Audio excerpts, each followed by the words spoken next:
Hi, in this video we will see what is month function in Tableau.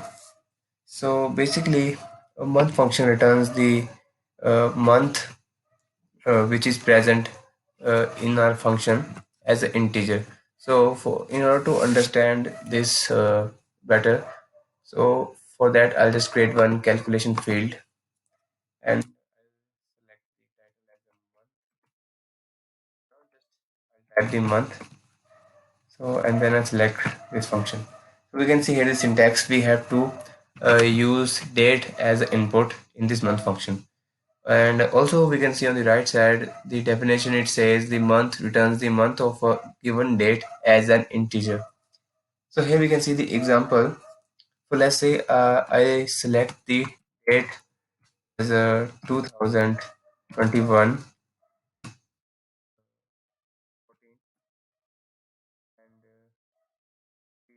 sorry, I'll select the month as a 10 and then date uh, 22 and then so I have selected the date as a 22nd October 2021. So if I click on apply and OK, so now I'll take this month that I just created and I'll drop it onto the text field. So now we can see it is showing the sum of the values that we have used in our month function.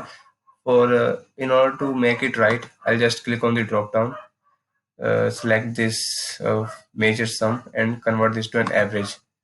So now we can see it is now showing the month that we have just used in our function. So if I open this up and see here, so we have used uh, October, which is 10, and now it is showing so output is also, it is giving the output as a 10. So this is how we can use the month function to return the month as an integer which is present in our given date.